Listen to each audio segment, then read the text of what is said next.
El problema de Leo hacia los demás es que creaba dependencia. Yo recuerdo durante la semana que algún jugador me decía, pero Juanjo, para el domingo va a estar, ¿no? Sí, sí. Que tú venías de ser masajista dentro Sí. del club para acabar siendo un fisio Champions que ha ganado un montón de ligas.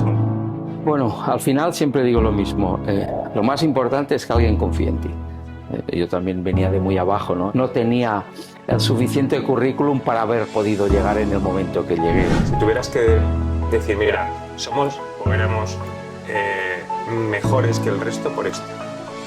Bueno, aquí la historia del Barcelona la cambian diferentes personas, ¿no? Desde el punto de vista del entrenador la cambia Guardiola, y desde el punto de vista de jugadores lo cambian Messi y Ronaldinho. Yo siempre digo lo mismo. Ronaldinho cambió la historia del club y Messi lo posicionó en el mundo. Estas lágrimas desgarradoras de Leo Messi han dado la vuelta al mundo. El delantero argentino no pudo reprimir el llanto cuando notó el pinchazo.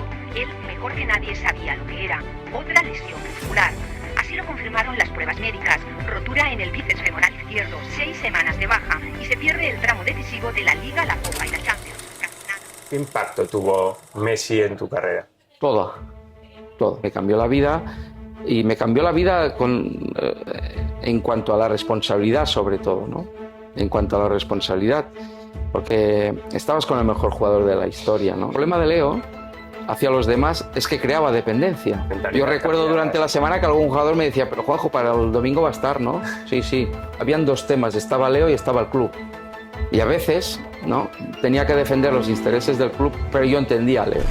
Y con toda esta presión, el sufrimiento que hay detrás, esto está pagado. No, quiero decir. no. El rol del fisio tendría que estar mucho más protegido en un equipo profesional, porque el desgaste es muy alto. Es muy alto, muy alto. ¿Volverías el Barça o a otro equipo de élite hoy? No. Define a Messi en 3 palabras. Bueno, pues Juanjo, bienvenido a mi podcast. Gracias sobre todo por venir. Nosotros tenemos unos antecedentes comunes en la universidad, pero desde entonces no nos habíamos visto. Sí que yo conozco tu historia, pero no sé si todo el mundo la conoce. Y me gustaría que aprovecháramos esta charla para extraer conocimiento de cómo llegar a ser un fisio referente de éxito dentro del mundo del deporte. Y bueno, pues muchas gracias por venir. Gracias a ti, Alex. Me gustaría empezar por qué es lo que tiene que tener un fisio para acabar siendo un fisio Champions, que ha ganado un montón de ligas, un montón de Champions, de 25 años de experiencia en el Fútbol Club Barcelona. Bueno, al final siempre digo lo mismo. Lo más importante es que alguien confíe en ti. Eso es fundamental, porque hoy en día al final, cuando te mueves en unos entornos grandes y en entornos de confianza, pues lógicamente cada uno va a buscar a la persona que más o menos cree que le puede facilitar el proceso, ¿no? Yo siempre digo lo mismo. Tuve la suerte de llegar porque hubo gente que confió en mí y más allá de cualquier cosa, porque yo también venía de muy abajo, ¿no? Entonces no tenía el suficiente currículum para haber podido llegar en el momento que llegué, ¿no? Siempre soy muy sincero y muy claro en esto, ¿no? Por currículum no hubiera llegado, lógicamente. Pero sí que hubo gente que confió y pensó que era una persona que podía aportar alguna cosa estando en el lugar que me iban a destinar, y así fue.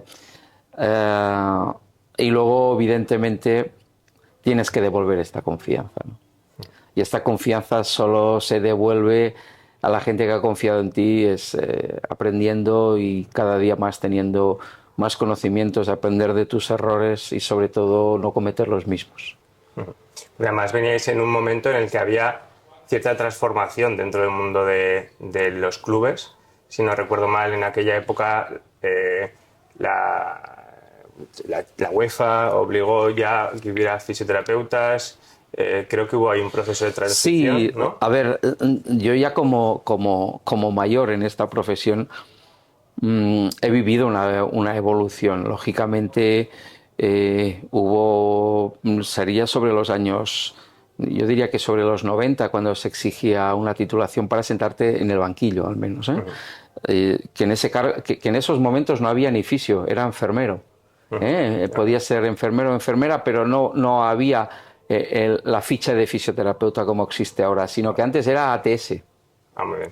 Era un ATS, ¿no? Y a partir de ahí, bueno, luego hubo la figura del fisio, pero la figura del fisio como ficha propia es reciente. Yo recuerdo que en mis inicios que estuve en la Unión Esportiva Lleida, en el año 93, esas fichas aún eran de ATS.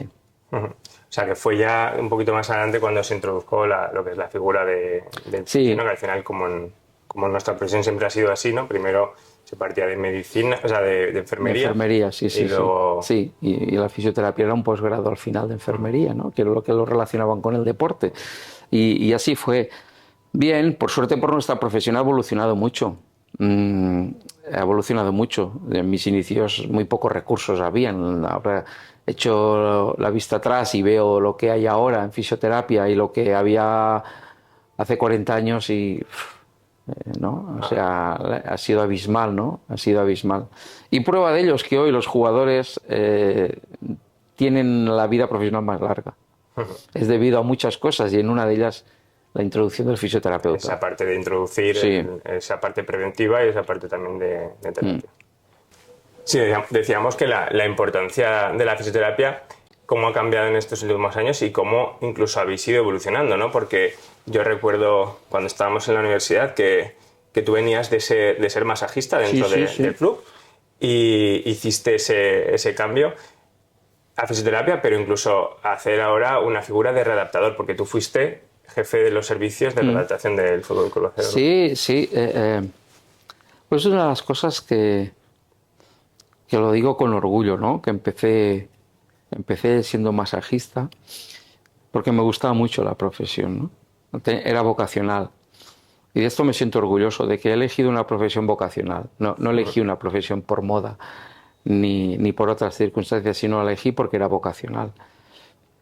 Y yo vi que si yo quería seguir avanzando en mis ilusiones, yo tenía que hacer la carrera de fisio. Era sí o sí porque me lo tenía que autoexigir además a mí mismo si quería seguir en este mundo. Y empecé a estudiar ya así de mayor, ya lo sabes. Y me siento muy, muy orgulloso de esta trayectoria profesional, académica, ¿no? Porque, porque cada uno en su vida tiene unos recursos limitados y hasta que no los puede vencer no puedes seguir hacia adelante en muchos casos. Y a mí me pasó esto. Entonces, sí que es verdad que siempre tuve una cosa, o sea, yo siempre he sabido mis limitaciones en cuanto a la profesión. Y nunca me he querido exceder en cuanto a mi conocimiento, a mis limitaciones, ¿no? Y esto es importante a la hora a veces de empezar desde una profesión y ir avanzando a conseguir una titulación, ¿no? Y esto me sirvió para muchas cosas y me sirvió para darme cuenta de que, bueno, que con esfuerzo se consiguen muchas cosas, ¿no? Y cuando yo empecé, pues evidentemente sí, siempre tuve una idea. He sido bastante autodidacta, porque es lógico que en los inicios no había el conocimiento, ni habían los estudios, ni había la investigación que hay hoy en día, y que cada vez va más rápido en cuanto a la fisioterapia, en cuanto a las lesiones musculares, y actuabas mucho por un criterio propio basado en esta evidencia experiencial.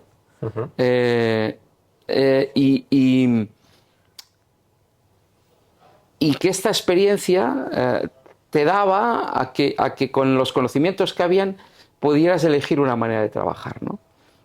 Que nunca hablo ni de métodos, ni porque esto cada uno trabaja de una manera y este es un método, el método es individual, es el de cada uno, ¿no? Y fui progresando en esto. Pero yo ya tenía unas ideas muy claras de lo que era esta profesión desde antes de empezarlo, ¿no?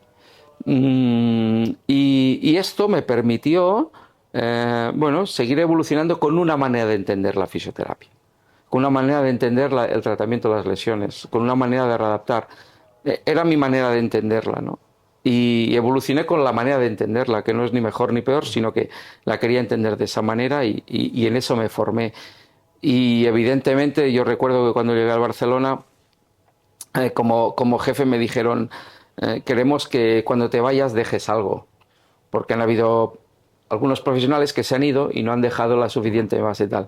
Y es de lo que me siento orgulloso, de crear un departamento de fisioterapia y readaptación, que bueno, que ahora a través de cambios que han habido, bueno, que han desvirtuado un poco muchas cosas, pero que aún hay una base muy sólida de lo que se creó y hay una evolución de lo que se creó y se formaron a muchos fisios. Empezamos a instaurar lo que era la formación interna. Empezamos en ese caso con un máster que hoy en día es un máster oficial en fisioterapia y deportes de equipo. Y esto lo empecé yo en el Barcelona, pues justo cuando me hicieron responsable, porque entendí que la formación era una vía, era un camino para compartir. Y cuando yo llegué tuve la curiosidad en Barcelona, o sea, la curiosidad de Barcelona es que habían fisios que no se conocían entre ellos. Totalmente. Y esto a mí como que dentro del mismo equipo. Sí, y dentro del club, dentro del club, con diferentes disciplinas. Y esto era una cosa que no me gustaba. Si queríamos hacer un departamento compacto, tenía que haber mucha unión en cuanto a todas las disciplinas y en cuanto a los compañeros, ¿no? Y pensé que la mejor idea era esta.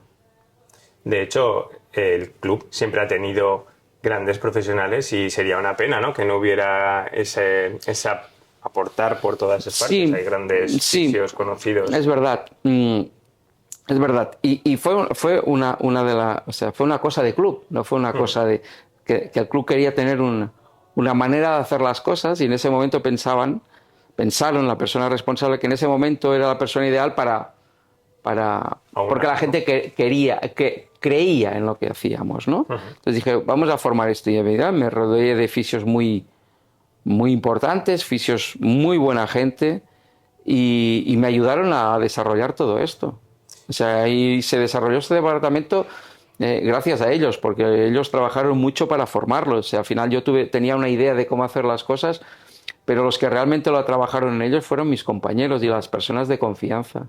¿Y qué parte de libertad deja un servicio médico dentro del club para crear todo eso? Porque yo lo vivo en algunas otras facetas, que hay cierta aversión al riesgo, ¿no? Sobre todo cuando estás jugando con 22 jugadores o, en ese caso, cientos de jugadores. Yo lo tuve todo. Yo tuve todo. Yo tuve toda la libertad. ¿Y cómo se gana esa credibilidad? Supongo que se gana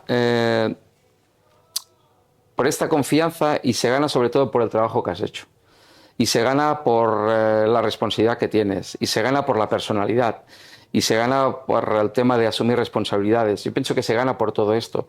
Y se gana porque a la hora de explicar una cosa, la explicas convencido y da buenos resultados, ¿no? Y yo siempre tuve la máxima libertad. A mí el club jamás se opuso en nada de mis decisiones. Gran relación con los médicos. En su momento, cuando formé esto, con los preparadores físicos. O sea, no tuve ningún problema. Y desde la parte médica tuve mucha libertad. Desde el jefe de los servicios médicos tuve toda la libertad del mundo para hacer lo que yo en esos momentos creía. Lógicamente lo consultaba y me lo validaban. Pero yo cuando me hice cargo dije que yo me hacía cargo de esto si yo podía tomar decisiones. Si mis decisiones no hubiera podido tener la libertad de tomarlas o de que se hubieran cuestionado, hubiera dejado de ser fisio, o sea, de jefe de los fisios. ¿Por qué? Porque a mí me gustaba actuar con libertad y si el mensaje que me dicen, el día que te vayas, deja algo sólido, ¿no? ¿Por qué? Porque hay muchos clubes que incluso no tienen ni servicio médico propio. Está externalizado. Yo creo que un club como el Barcelona es de la gente de la casa. Y cuantos más gente de la casa hay, mejor. Y digo gente de la casa, digo gente que se haya formado en la casa, ¿no?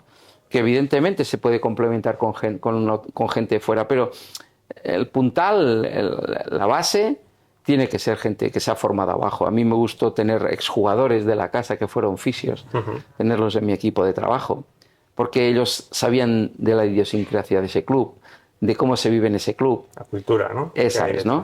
Entonces, y gente muy vinculada, ¿no? Y prueba de ello es que exjugadores que llegaron al Barça B y Juvenil A, incluso chicas en el femenino A, estaban de fisios.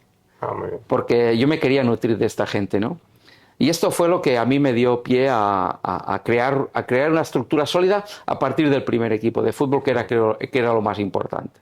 Eso es la credibilidad, la autoridad Eso es, que podría dar, ¿no? que pudiera ser transversal, como el conocimiento, la metodología, que fuera transversal, pero sí que hubiera un punto de jerarquía, ¿no? Y que todo colgara de una base estructural que eran los primeros equipos, hacia abajo las disciplinas, ¿no? Pero sobre todo el primer equipo de fútbol, porque lógicamente es un club de fútbol. Y entendíamos, incluso el jefe de los servicios médicos entendió que la base sólida tenía que ser, y los responsables tenían que estar en el primer equipo. Y se llevó bien, y se formó bien. Hoy en día esto ya ha cambiado un poco, o sea, que esta estructura que se formó hoy ya está mucho más desvirtuada. Han tenido otro camino en el primer equipo. El club sigue igual, pero el primer equipo ha tomado otra dirección. Y bueno, que también bueno, cada uno valora las maneras de actuar, sí. Pero el club sigue con la misma estructura. Parece obvio, ¿no? Que lo que quieres para el primer equipo lo quieres trasladar abajo, ¿no? Lo Claro. que es bueno para los, digamos, referentes del club. Evidentemente, porque yo siempre entendía que tiene que ser transversal el conocimiento, pero tiene que ser piramidal en cada disciplina. Por lo tanto, ¿qué quiere decir? Que todo tiene que tirar del primer equipo. Y el primer equipo, incluso los profesionales del primer equipo, tienen que ser un recurso para todo lo que está debajo. Para el segundo equipo, para la base. Desde el punto de vista de la I+D. De todo. Concretamente. Es decir, por lo tanto, el primer equipo, para mí, yo lo entendía como un recurso para las categorías inferiores. ¿Por qué? Pues porque es como debe ser, ¿no? Es como debe ser. Los primeros equipos nunca pueden estar aislados. Es lo peor que le puede pasar a un club. Tienen que ser embajadores del club, ¿no? Claro. Y tienen que... Eso lo hacía muy bien, perdón, el Barça. Yo me acuerdo de Svensson, el portero del balonmano, al que yo pude conocer, que iban y era el entrenador de porteros de los juniors. Bueno, eso es. Pienso que hoy en día y lo dije siempre, ¿no? Que la estructura más compacta, tú me hablas de balonmano, el balonmano de Barcelona tenía una estructura muy compacta. Sí. Y el conocimiento era transversal, pero el estatus era piramidal, ¿no? Y ha sido siempre y aún ahora una gran sección. ¿Por qué? Porque esa sección tiraba desde arriba, tiraba hacia abajo, desde abajo, o sea, estaba nutrido por arriba, ¿no? Y arriba tiraba, y arriba tiraba. Y esto era el concepto de que te posicionabas y la gente visualizaba mucho el primer equipo, porque era una ayuda, era un recurso. Y hoy en día, aún ahora, sigue siendo la mejor, para mí, la mejor sección del Barcelona en cuanto a esto, en cuanto a mi profesión, en cuanto a mi departamento. Hay una metáfora que habla de un árbol donde las raíces son la esencia y la identidad de un club o de un equipo. Sí, sí. La realidad es el tronco y la copa son los sueños, ¿no? Que es el motor.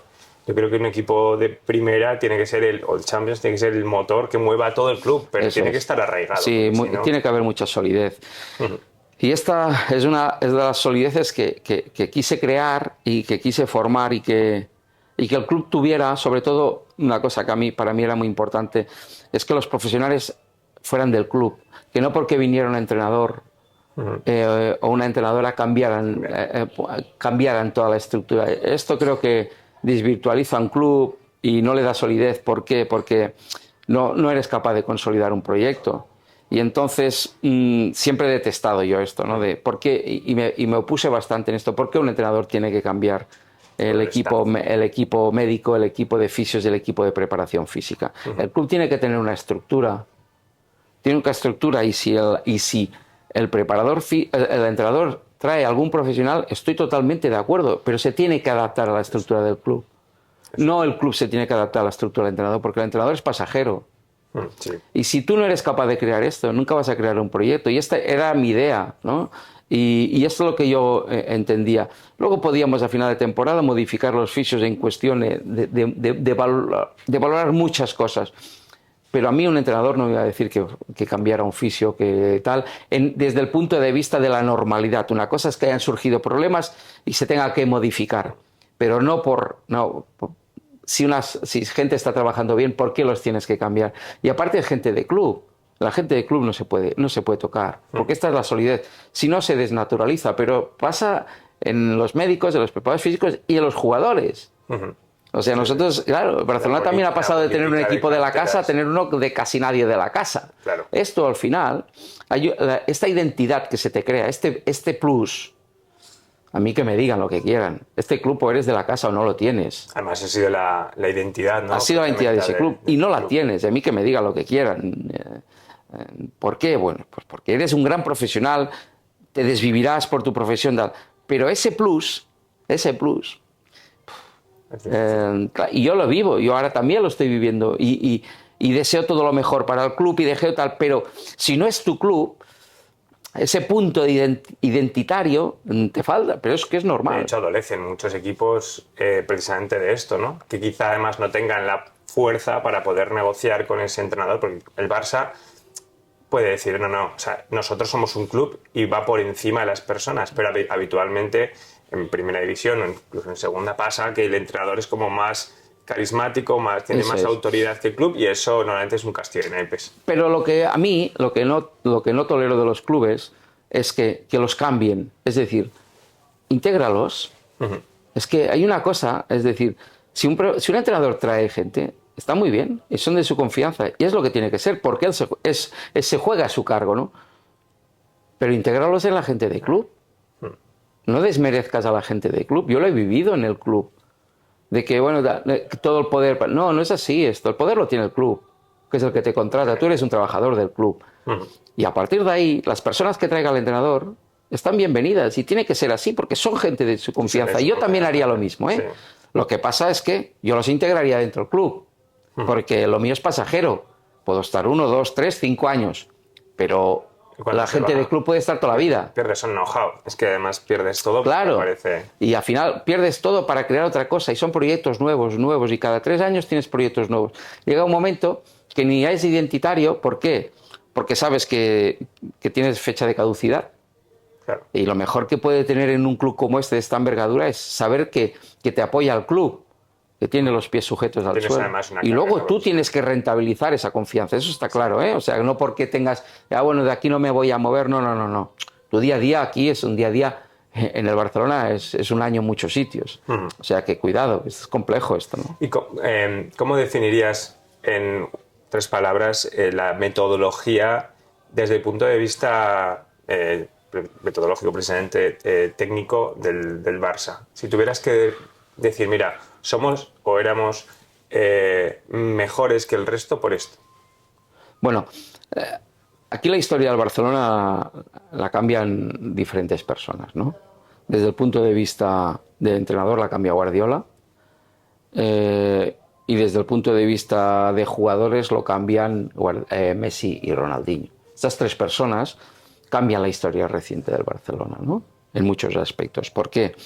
Porque se tiende a trabajar de una manera muy peculiar, ¿no? Y con un sentimiento, además. Y empezando el entrenador, Pep trae una cultura de organización y sobre todo una cultura de pensamiento, ¿no? Es decir, que el jugador piense, que el jugador interprete el fútbol, ¿no? Y busque soluciones dentro del propio fútbol. Y encima trae orden, ¿eh? Guardiola trae orden en todos los departamentos y en toda la estructura, ¿no? Y encima con ganas de ganar y con una persona con rigor en el fútbol brutal. Ideas clarísimas, además. Eso es, total. Anteriormente a Pep hay un jugador que cambia la historia del Barcelona, que es Ronaldinho, que lo posiciona a nivel futbolístico en otra dimensión, ¿no? En otra dimensión. Y esto hace que los culés nos sintamos orgullosos de cómo juega nuestro equipo, pero a partir de unos jugadores determinados.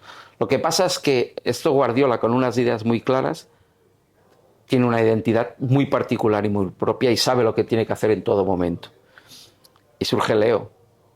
Surge Leo en una edad joven, mejor jugador del mundo, y yo siempre digo lo mismo. Ronaldinho cambió la historia del club y Messi lo posicionó en el mundo. Messi posicionó el club en el mundo. O sea, hoy no se entendería el Barça sin Messi. Es imposible entenderlo. Porque se han ganado muchos títulos, pero muchos los ha ganado él con sus determinaciones, ¿no? Y evidentemente con un gran equipo de al lado, ¿no? Porque hoy, por ejemplo, pues se han despedido esta semana 2 jugadores como Busi, como Jordi Alba, que en su posición han sido los mejores del mundo con mucha diferencia, con más o menos prensa, con más o menos premios individuales, pero han sido brutales, ¿no? Porque yo he convivido con ellos, aparte de personas excepcionales, jugadores de otra dimensión, que si los hubiéramos tenido en otros equipos, quizás no hubiéramos tenido dinero para ficharlos. Y estos han estado aquí y también se van. Es lo que te hablaba de desnaturalizar el equipo, ¿no? Claro. Y el club se basó en esto y luego en una manera, sobre todo una manera de entrenar. Yo me creé una manera de entender la readaptación a partir de una manera de entrenar. Yo veía cómo entrenaba mi equipo. Que la readaptación que tú aplicas, la influencia puede estar también en Guardiola. Totalmente. De Guardiola y en la manera de entrenar que tenía Paco Seirulo en su momento también, ¿no? Porque Paco también lo entendía de una manera a veces un poco, ¿no? Que tenías que entenderlo muy entendido porque si no, no lo entendías. Y a veces parecía que era como un poco, ¿no? Pero era al fondo, si tú ibas a rascar las palabras de Paco, la manera de entender, hostia, lo entendías perfectamente, ¿no? Sí. Que solo hablaba, o sea, su mayor frase era, era lo socioafectivo, ¿no? Todo lo que estaba en lo socioafectivo, ¿no? De cómo nos podíamos relacionar dentro del campo, cómo... Que hoy está súper de moda. Que es así, 2023. Pero que es así. Y yo quise entender la readaptación así, desde una individualidad, desde estar yo solo con un jugador, pero cómo era capaz yo de crear situaciones que pudieran asimilar a una realidad del juego, ¿no? Y cómo podía este proceso de readaptación lo podía integrar desde una manera de que todo el entrenamiento estuviera estructurado. Incluso más allá incluso del gesto deportivo tradicional. Porque yo siempre me he metido mucho en el trabajo cognitivo. Y siempre he querido trabajar el movimiento y trabajar el movimiento a partir de una percepción. Y esto es el fútbol, ¿no? Y entonces quise entrenarlo así. Y quise modificar muchas cosas de mi readaptación por cómo entrenaba el equipo y por cómo jugaba mi equipo. Y entonces esto me determinó con mi idea de entender, porque yo no me podía aislar del equipo. Claro. Porque yo tuve la suerte que el club siempre me dio la oportunidad de llevar los jugadores hasta la última fase. Prácticamente muchos jugaban a las 48 horas. Bueno, tú además yo recuerdo de viajar con Messi, Mascherano a Argentina en momentos. Sí, porque también era una manera de cuidar a estos jugadores, de tal. Hacerte responsable más allá del club. Sí, por eso digo que estos son estos pluses del club, ¿no? Es decir, porque yo, aparte de que vivía por mi profesión, mi club estaba por encima de todo. Yo, catalán, del Barça de toda la vida, poder llegar ahí con mi profesión, o sea, no puedo pedir más en la vida, lo he tenido todo, ¿no? Lo he tenido todo, yo he cumplido mi ciclo profesional en el Barcelona, lo he cumplido de sobras, porque jamás me hubiera podido imaginar en lo que he vivido y la trayectoria profesional que he podido llegar a tener allí dentro, ¿no? Entonces, cuando te hablaba, teníamos que adaptar cosas, ¿no? Estoy seguro que yo probablemente hubiera estado en otro equipo y hubiera hecho la readaptación, o mi manera de pensar hubiera sido otra. Sí, o sea, al final fue un win to win, ¿no? Sí, y aparte pues de eso, cuando hablabas de la metodología, pues imagínate un equipo que entrena, el 99% de las sesiones son con balón y a través del juego. Yo no puedo, tienes la readaptación en la parte física, lógicamente, porque hay una parte de reeducación, una parte física, ¿no? Pero luego a partir de un cierto plazo de la lesión, yo tenía que empezar a hacer la readaptación bajo estos conceptos. Y tenías que diseñar tareas para esto. No tenía sentido poner a alguien encima de un Bosu teniendo y poner a alguien a correr 500 metros. Sí, sí, sí. Porque nosotros es espacios reducidos, mucho pase de balón, mucho contacto con el balón, mucha posesión, distancias cortas, de alta intensidad. Por lo tanto, yo tenía que crear mi manera de entender la fisioterapia, la readaptación a partir de una manera de entrenar. Y tuve la suerte pues que estuve muchos años con Paco y hablaba mucho, y con otros preparadores físicos que aportaron mucho al club. Entonces yo también he tenido esta suerte de que he estado al lado de muy buenos preparadores físicos que me han hecho entender, y aparte que ya de por sí a mí ya me gusta el fútbol, categorías inferiores y regionales, pero había jugado, era mi pasión, es mi deporte, y ya lo entendía de otra manera el fútbol. Si encima me gusta el fútbol, entiendo el fútbol de una manera determinada y mi profesión también, me da más fácil. Podemos impactar directamente sobre los resultados de un equipo de fútbol. Y, además, sí, y el jugador lo percibe. El jugador además lo percibe, que entiendes lo que estás haciendo, ¿no? ¿Y en qué se residía la confianza? Por entrar a hablar un poco de Messi, porque al final él, yo creo que ha sido un punto también de inflexión en tu propia carrera, ¿no? Sí, sí, total. Yo siempre era muy orgulloso de decir, el pelado ese que está con Messi corriendo, ese fue a clase conmigo, sí, ¿no? Sí, estudiamos juntos, sí. ¿Qué impacto tuvo Messi en tu carrera? Todo.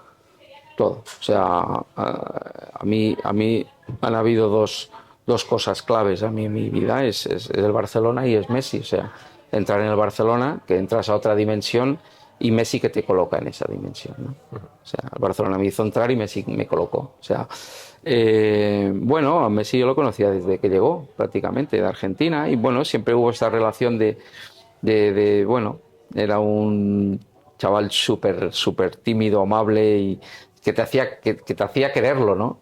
Te hacía quererlo, estando solo te hacía quererlo, porque era muy noble, era muy... Y bueno, y eso me cambió la vida, evidentemente, me cambió la vida, y me cambió la vida en cuanto a la responsabilidad, sobre todo, ¿no? En cuanto a la responsabilidad, porque estabas con el mejor jugador de la historia, ¿no? Y aparte estabas con una persona determinante, es decir, que de jugar con él o sin él era ganar o perder. Entonces, o sea, ya son muchas cosas, ¿no? Sí. Y yo sufrí mucho, sufrí mucho porque yo mi profesión la he llevado a veces para mi salud al extremo máximo, al máximo extremo, ¿no? Y si encima mi profesión la llevo al máximo extremo por un exceso de empatía, y encima tienes a este jugador, pues imagínate dónde... Además, un jugador que tuvo problemas de inicio. Sí. Sus inicios fueron complejos. Fueron complejos, ¿no? Se tuvieron que solucionar. Fue laborioso todo. Tuvo que llegar a una madurez. Se tenía que convivir con ese proceso. Era un jugador muy necesario. Íbamos al límite. Era ir al límite cada día. O sea, de lunes a domingo al límite. Todos los partidos al límite. Porque además, el problema de Leo hacia los demás es que creaba dependencia. Porque de tenerlo en el equipo a no tenerlo, el equipo tenía un estado de ánimo otro. Sí, una mentalidad. Yo recuerdo durante la semana que algún jugador me decía, pero Juanjo, para el domingo va a estar, ¿no? Sí. Porque si hubieras dicho que no, hostia, ¿qué va a pasar, no? Claro, entonces, sí, no, va a estar. Vale. O sea, yo viví esto con Leo. Viví que aparte él, siendo quien era, generaba una dependencia emocional brutal a los demás. Porque él además no traslada que sea una persona muy hacia afuera. O sea, no creo que genere dependencia a él por cómo se comunica, ¿no? Es que tiene muchas maneras de comunicarse, Leo. Leo puede hablar más, puede hablar menos, pero sus acciones, él se comunica con su manera de hacer. Uh-huh. Esto es lo más importante, Leo. Es un tío muy visual y tiene mucho conocimiento. O sea, es un tío que su perspectiva de visión es amplia y de cabeza también, ¿no? Y esto le llevaba a ser quien era. Él con un gesto sabías lo que te quería decir, ¿no? Uh-huh. Y esto era muy importante. Pero era el líder entendido de otra manera. Sí. ¿Vale? Era el líder entendido de otra manera. Era el líder de su profesión. Él no tenías que hablar con él, tenías que verlo. Tenías que intentar seguirlo, verlo, ¿no? También. Verlo y saber interpretarlo. Yo a Leo lo tenía que saber interpretar en cada momento y lo conocí mucho y lo conozco mucho, evidentemente, y por eso también me dio este poder de hacer algunas cosas, ¿no? Eso tuvo que ser complejo, ¿no? Lidiar con esa responsabilidad por una parte y con una persona que había que entender, ¿no? Sí, pero ¿sabes qué pasa? Que en este tema habían dos temas, estaba Leo y estaba el club. Y a veces, ¿no?, tenía que defender los intereses del club, pero yo entendía a Leo. Claro. Y había momentos de lesión y habían fases complejas. Y evidentemente, cuando tú estás tan pegado a un jugador, tiendes al jugador. Tienes al jugador, porque yo era más cómplice. Hay algún momento que eres tan cómplice del jugador que a veces, hostia, el club igual no van por el mismo lado en cuanto a jugar, no jugar, pero esto es lo complejo de saber gestionar las cosas. ¿Cómo se gestiona esto? Muy difícil, muy difícil, muy difícil. Tú no puedes pensar cómo lo gestionas, tú tienes que gestionarlo. ¿En base a? Al momento. Tienes que tener muchos recursos para gestionar esto. Con conocimiento. Mucho, sí. Sí, es lo que he dicho siempre. ¿No? Es lo que he dicho siempre. O sea, para asumir responsabilidades tienes que tener conocimiento. Eso no quiere decir que te vayas a equivocar, pero tienes que tener mucho conocimiento. Y este conocimiento lo tienes que gestionar. Y la gestión no es decir, bueno, mañana voy a hacer. No, esto no sirve. El mañana es ahora mismo, es inmediato. ¿Qué hago ahora de aquí a un minuto? No te puedes poner a revisar. Claro. No, ahora. Esto es ahora. Y estos grandes clubes, y esta envergadura de clubes, tienes que saber ser inmediato y tomar las mejores decisiones en un plazo muy corto de tiempo. Y eso es el estar o no estar. Claro. Porque o sea, es élite. Hay gente que yo veía, pues hay gente que se asusta ante situaciones. Sí, porque parte de conocimiento, pero claro, yo no. ¿no? Yo tuve que en veces me juega malas pasadas en mi vida, que yo soy muy determinante en las decisiones porque las veo ya y las decido, ¿no? Y a veces no tengo este punto pero es que me lo ha dado la vida profesional, porque he tenido que tomar las decisiones. Y curiosamente he acertado más cuando digo no que cuando digo sí. Por lo tanto, he hecho siempre una gestión de decir esto no, porque va a salir mal. Pero en cambio no sé si va a salir bien esto, si digo sí. Pero si digo no va a salir mal. Porque esto siempre me lo ha dado, ¿no? Y siempre decía lo mismo, me equivoco mucho más cuando digo sí que cuando digo no.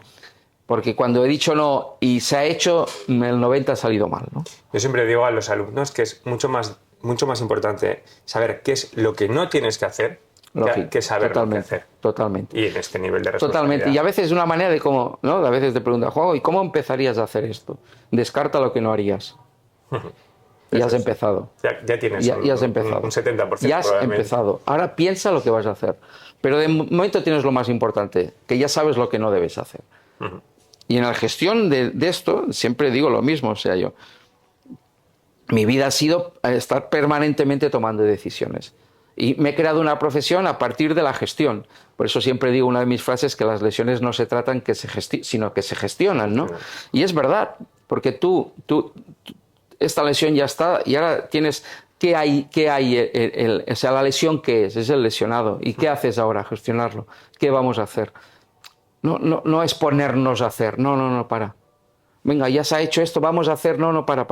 Vamos a pensar. Vamos a pensar. No, ya sé que quizás será esto, pero vamos a pensar. Pasado mañana, ¿qué repercusión va a tener lo que hagamos hoy? Por lo tanto, vamos a empezar a gestionar las cosas y a partir de ahí tomaremos una decisión. Pero primero la gestión, antes que el tratamiento. Entonces, esto también viene un poquitín a la idea y a la filosofía del equipo, ¿no? A gestionar situaciones, ¿no? Y al final, estos grandes clubes va por ahí. Es donde confluye la evidencia científica con la experiencia empírica, ¿no? Esa es, que en el fútbol hay mucho. Porque en el fútbol hay mucho, porque no todas las publicaciones, no todos los artículos y todas las investigaciones sirven para todo, y menos en el fútbol, porque es muy complejo. ¿Y por qué es muy complejo? Porque hay emociones, hay estados de ánimo. Sí, además llevados a un extremo. Claro, y a día de hoy hay mucho más por el entorno que tiene el jugador, que en muchos casos es muy tóxico. Y esta toxicidad te lleva a que el jugador esté en un estrés en muchas ocasiones demasiado alto para poder gestionar su vida. Y sobre todo su vida profesional, porque solo hace esto, vive para esto. Y esto es lo complejo. Y esto es lo que se tiene que empezar a estudiar. Ahora empezamos a estudiar mucho el sistema muscular, el neuromuscular, el musculoesquelético, sí, pero la carga interna, ¿cuándo la empezamos a controlar? ¿Cómo sabemos que este jugador hoy está preparado para esto que determinamos? Y esto es lo que aún no está. Por eso pasan muchas cosas y van a pasar muchas más y seguirán pasando cosas. ¿Por qué? Porque aún no estamos pensando en esto, ¿no?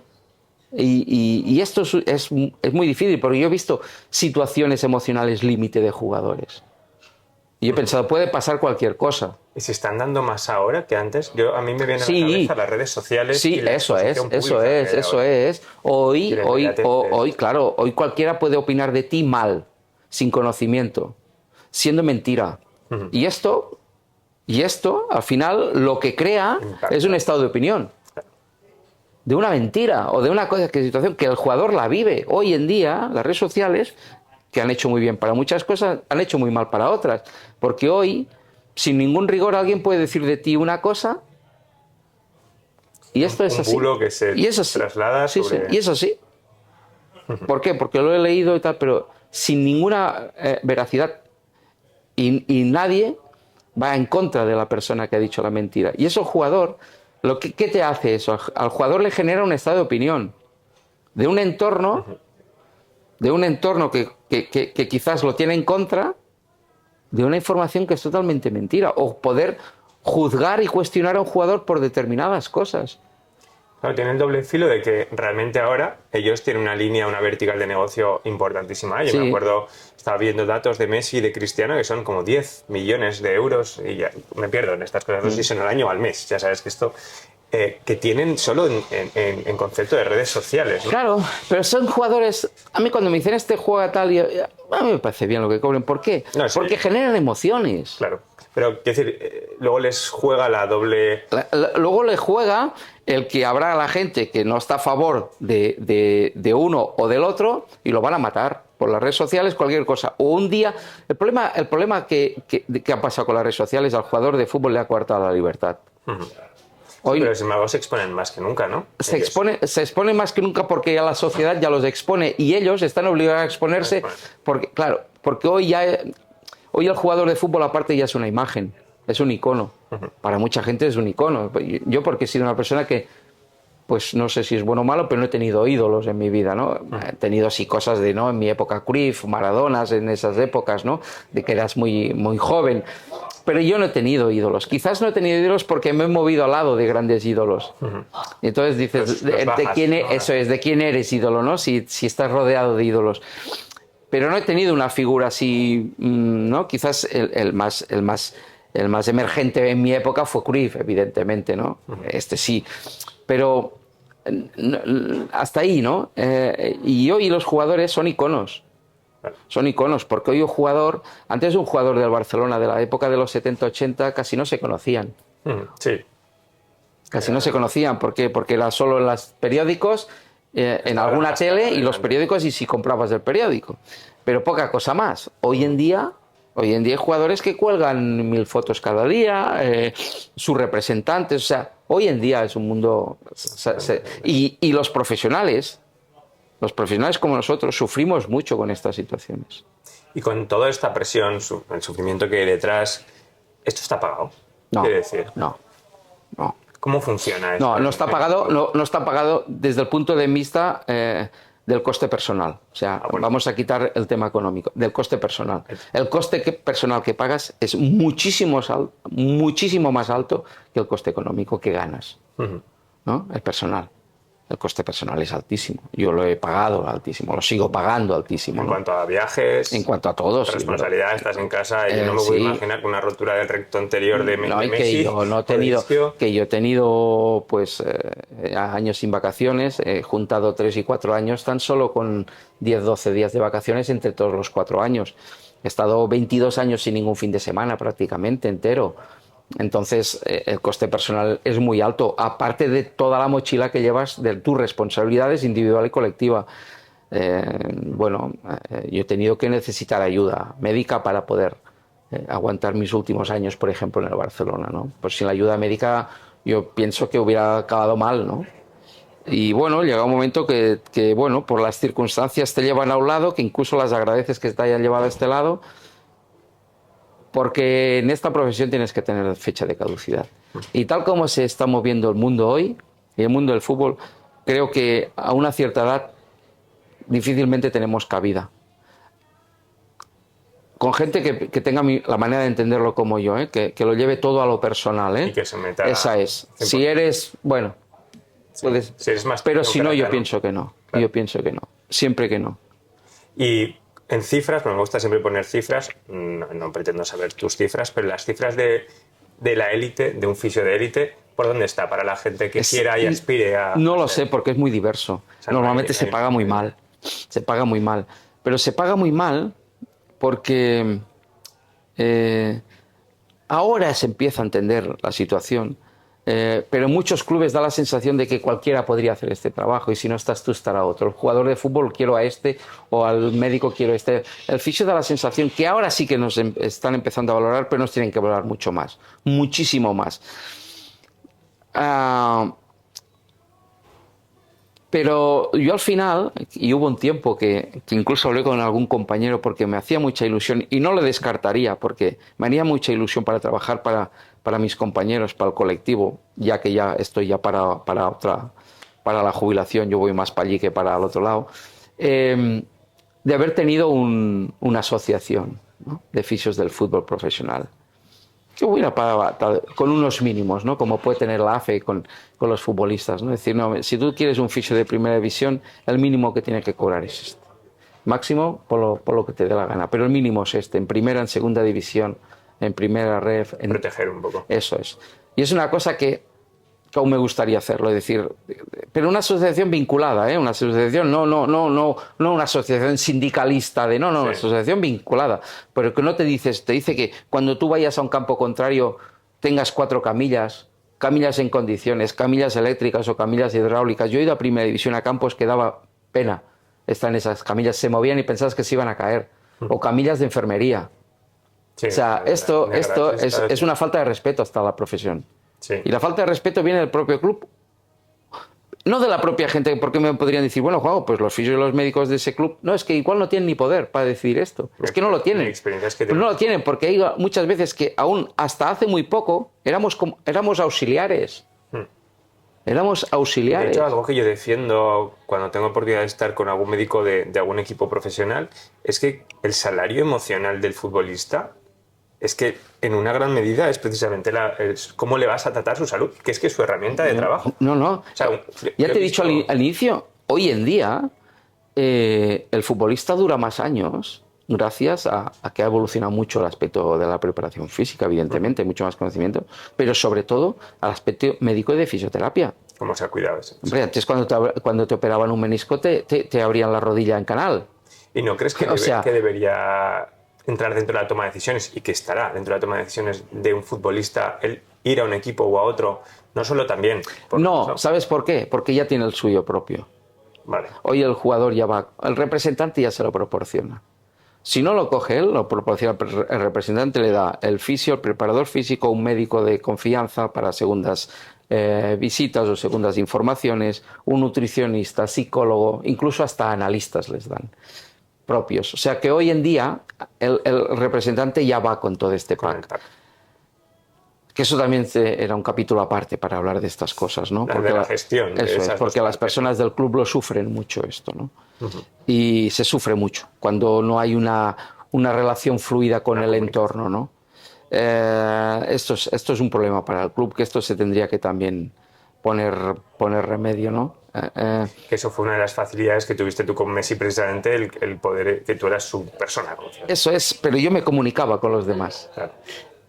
Y siempre digo lo mismo, y aquí en esa época vino Neymar con Rafa, con su fisio, y con Ricardo, su preparador físico, 2 personas excelentes, que incluso hemos tenido relación de amistad, porque había comunicación, y sobre todo una cosa que yo siempre les dije: esta es vuestra casa porque estáis fuera de vuestra casa, y mañana, si yo me tuviera que ir, me gustaría que me trataran como yo os quiero tratar a vosotros, ¿no? Y hemos hecho relación de amistad, tenemos amistad, nos comunicamos y era el gran, después de Leo venía Neymar, ¿no? Y me facilitó muchísimo el trabajo, pero él a mí, ¿eh? Yo no, o sea, me ayudó, Ricardo y Rafa me ayudaron a mí. O sea, les tengo que dar las gracias porque vinieron con Neymar, pero me ayudaron a mí. Me ayudaron a conocer mejor al jugador, a que tuviera más confianza conmigo. O sea, muchas cosas. Y yo le estoy eminentemente agradecido. Claro, ahí hay una cuestión de ego que es directamente apartar tu ego personal, ¿no? Para ponerte al servicio del jugador, que es en definitiva lo que debería ser. El objetivo es que solo hay uno. Y entonces, esto es importante, pero esto es otro capítulo complejo, ¿no? Pero sí que es verdad que hoy en día el rol del fisio tendría que estar mucho más protegido en un equipo profesional porque el desgaste es muy alto. Es muy alto, muy, muy alto, muy alto.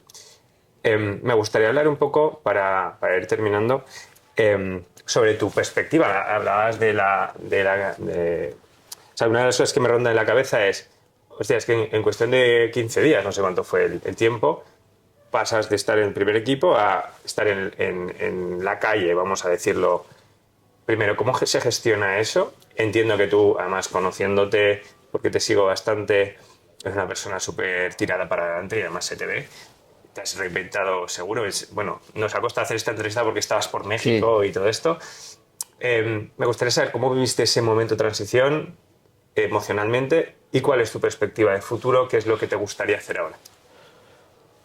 Yo mismo había autoimpuesto una fecha de caducidad en el primer equipo de fútbol, siempre, y la gente lo sabía. La gente de mi entorno sabía, incluso gente del vestuario, sabía que yo me quería ir.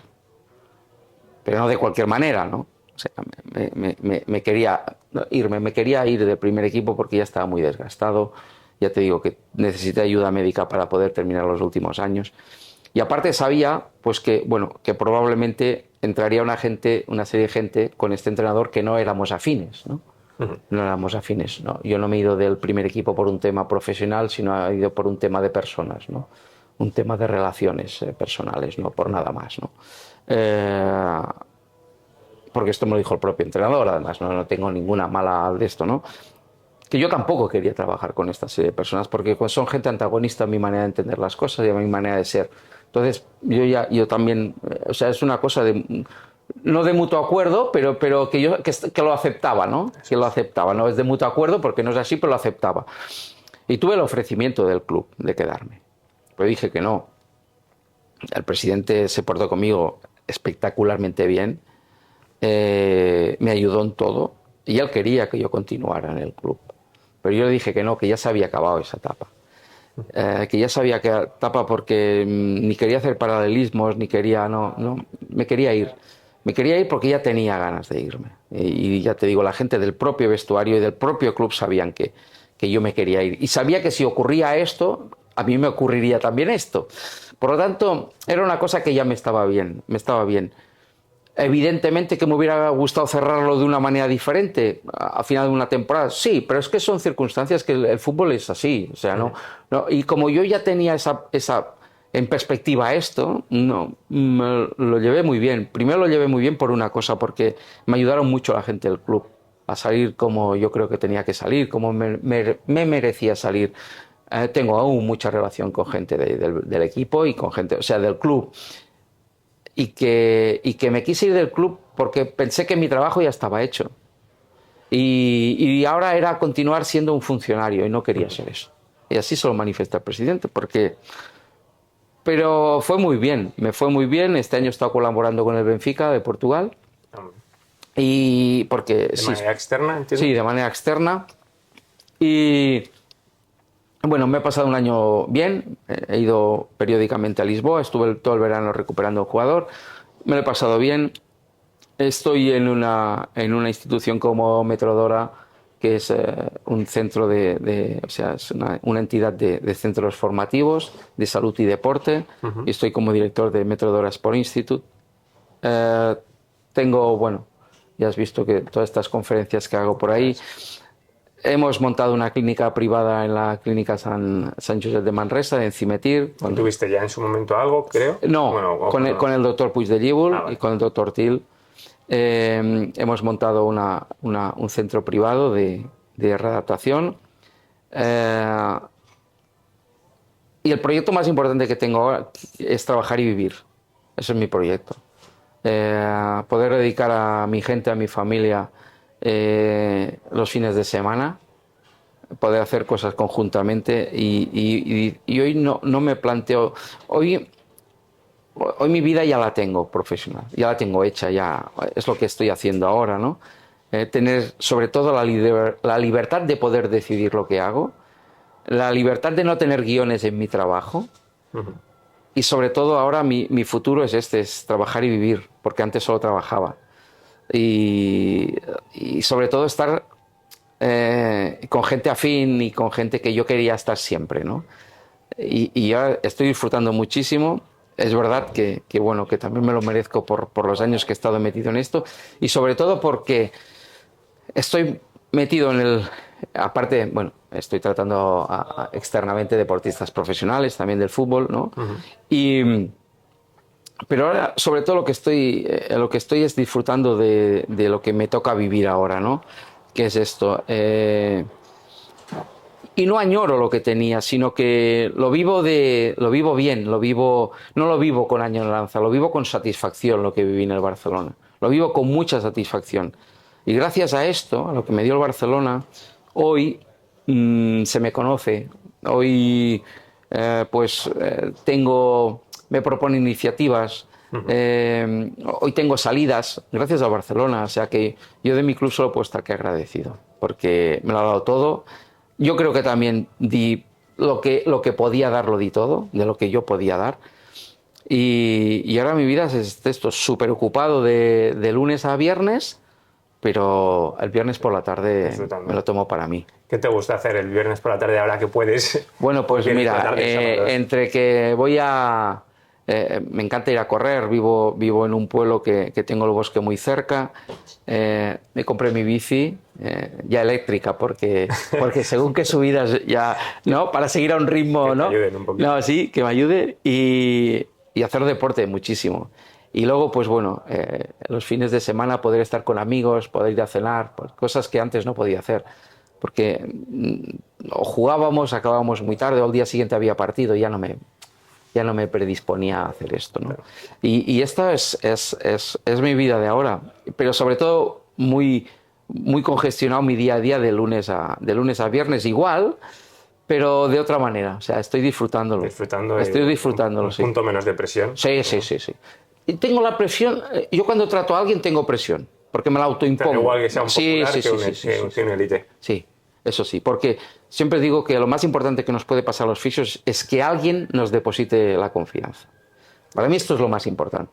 Siempre digo, nosotros tenemos que aprender y seguir evolucionando profesionalmente porque se lo debemos al paciente, porque nos viene a dar su confianza. De lo más importante que tiene, además. Eso es su cuerpo, es su lesión, es su patología tal. Viene a tú, eso es su salud. Viene a ti para ver si lo puedes ayudar. Esto es una gran responsabilidad para el fisio. Tiene que asumir la profesión como esto, como una profesión de mucha responsabilidad, porque te han dado su confianza. Y esto es lo que creo que la gente joven, los fisios jóvenes tienen que entender esta profesión así, que tienes que ser mejor no para tu ego personal, sino para podérselo dar al paciente, para decirle, yo te puedo ayudar porque tengo conocimiento para intentar poder ayudarte. Que a veces que nuestra profesión, como en todas las sanitarias, 2 y 2 alguna vez hace 4, ¿no? Eso es. Yo siempre digo que nosotros, yo no te prometo nada más que vaya a hacer todo lo posible, ¿no? Pues un poco ese foco. Y no engañar. Y no engañar. Y saber derivar, que esta es otra. Que muchas veces se pierde confianza con el paciente porque no hemos sabido derivarlo. Claro. Y a veces se genera mucha más confianza cuando no le has hecho tratamiento. Totalmente. Entonces, siempre tenemos que ser el vínculo de confianza. Y lo que decíamos al principio, ¿no? Saber sobre todo qué no hacer y dónde mandarlo estás jugando. Y echar mano al compañero. Si has llegado hasta aquí y hay alguien que es especialista en esto, llámalo. Llámalo y que te ayude. Comunícate, lo que hablamos. Llámalo que te ayude, que no pasa nada, que es bueno para ti. Es bueno para ti. O sea, porque es lo que digo, cuando tú eres capaz de derivar, el paciente nunca lo pierdes. Sí, se multiplica además. Se multiplica. Y esta es la idea. Pues vamos a hacer ahora unas preguntas rapidísimas y, Sí. y así terminamos. Son unas pocas preguntas rápidas que quiero que me contestes con lo más breve posible. Define a Messi en 3 palabras. Inteligente, observador y determinante. ¿Volverías al Barça o a otro equipo de élite hoy? No, ¿Te consideras más... en las circunstancias de antes, del día a día, no. Con la responsabilidad. Con la responsabilidad de antes, no. ¿Te consideras más fisio o redactador? Fisio. Importancia en porcentajes del conocimiento universitario y la parte autodidacta. 60-40. ¿Evidencia científica o empírica? Las dos a partir de la clínica. ¿Libro favorito de gestión o desarrollo personal? Si es que tienes. Los 4 acuerdos. Nombra a alguien que te gustaría que entrevistara y que invitarías a que viniera. ¿A ti? O sea, Sí, que que entrevistara yo. que entrevistaras tú.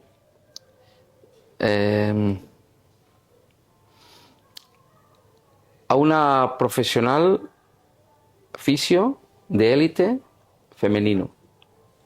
¿Conocemos a alguien que podamos llamar? ¿Se te ocurre alguien? ¿Quién podríamos llamar? Ahora me pillas un poquitín así, pero porque tengo bastantes y no me gustaría dejar a nadie en el tintero. Pero si me dejas, te Sí, contestaré. Lo hablamos Te contestaré. y lo descubrirán por Eso es, sorpresa. por sorpresa. Perfecto. Simplemente quiero animar a la gente a que te conozca mejor. Me ha encantado poder hablar contigo, te agradezco. Para mí ha sido siempre un referente porque te conocí como aquel que trabajaba en el Barça y ha sido un orgullo siempre verte en televisión y verte la labor tan importante que has hecho, más allá de lo más viral que es Messi, del Barça y sobre todo de esa parte metodológica que conocía muy por encima, pero que me parece brutal y me parece muy necesaria dentro de nuestra profesión. Has cambiado, entre unos cuantos, habéis cambiado el mundo de la fisioterapia en cuanto a la readaptación y nos habéis abierto un poco a los que estamos en clínica una herramienta súper potente que creo que tenemos que cuidar más y que además tenemos que implementar.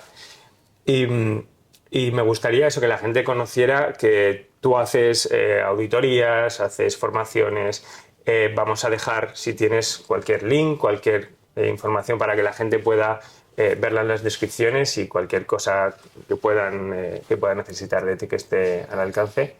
Y nada, en lo personal, pues que te agradezco muchísimo el esfuerzo, el haberme dedicado esta hora y bueno, que espero que ahora que hemos retomado un poco el contacto, pues podamos vernos en Zaragoza o donde... Sí, hombre, donde claro, tú por quieras. supuesto. Yo también agradecerte, bueno, que hayas pensado en mí en esto, agradecerte las palabras que dices sobre mí, que esto, a mi manera de entender, es lo más importante, que la gente opine de ti bien, pero no en el aspecto profesional tampoco, sino en el personal, en el evolutivo. Y bueno, que agradezco mucho estas iniciativas que haces con fisios y con personas de nuestra profesión, porque esto al final ayuda, al final divulga y es muy importante. Y nada, que he estado muy bien, que me lo he pasado bien, que te agradezco que hayas pensado en mí, que te agradezco también este esfuerzo que tú también has tenido que venir de Zaragoza para aquí, para Barcelona, para poder hablar conmigo, podemos ver y evidentemente para todo lo que necesites aquí tienes a un amigo. Gracias, Paco. Un placer.